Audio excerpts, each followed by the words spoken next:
Terima kasih Anda sudah menonton video ini, dan terima kasih pula untuk dukungan subscribe dari Anda.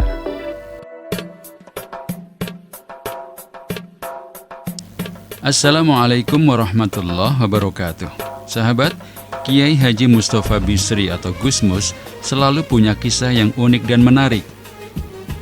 Setiap kisah yang disampaikan, saat itulah sebenarnya Gusmus sedang membagi pelajaran.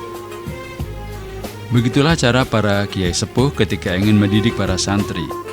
Tidak dengan teori, tetapi dengan kisah yang mereka bagi. Ini kisah tentang Gusmus yang berencana mencuri tebu milik Kiai Marzuki. Suatu ketika ini tidak ada di buku-buku, tidak pernah diceritakan oleh siapa-siapa, karena ini rahasia saya.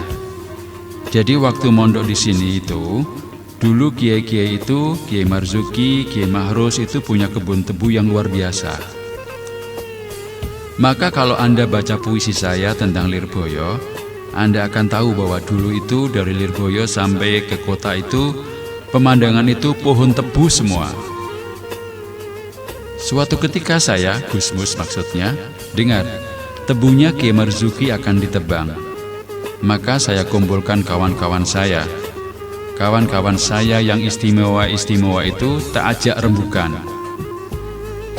Ini kabarnya ini ya, kalau tidak nanti sore ya besok. Ini tebu-tebunya Kiai mau ditebang. Bagaimana kalau kita ngambil sekarang yang belum ditebang ini? Setuju? Setuju? Tapi rahasiakan ini ya, hanya kita sendiri yang tahu. Kalau sampai ada yang tahu di antara sampean ini, pasti ada yang membukakan, pasti ada yang cerita. Awas kalau ada yang buka. Dulu saya itu kawannya Gusmi, jadi semua ya agak takut. Pengurusnya saja takut nakzir saya, menghukum saya.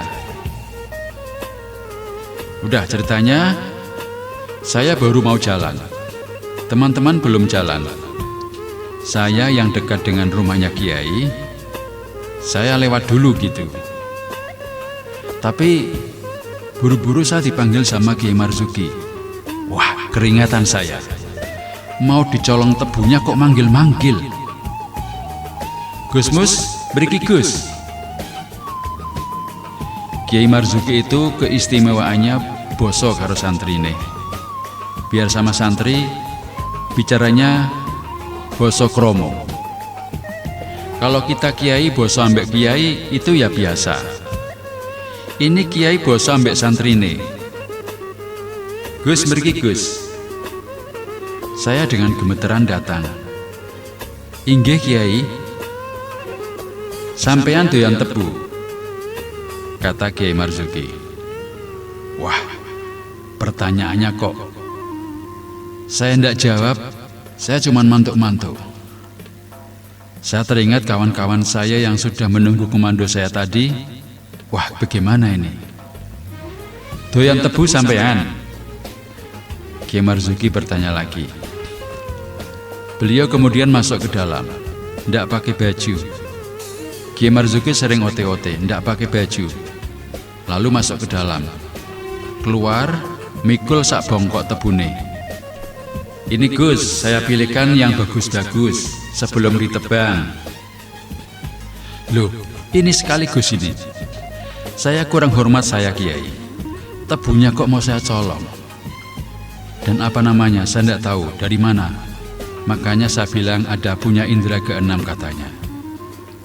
Jadi Kiai Marzuki sudah tahu rupanya kalau Gusmus dan teman-teman akan mencuri tebunya. Makanya sebelum mencuri, beliau memberi tebu yang bagus-bagus. Itulah cerita dari Gusmus saat mondok di Lirboyo Kediri beberapa tahun silam. Begitulah cara mendidik seorang kiai dengan sangat baik dan santun. Subhanallah.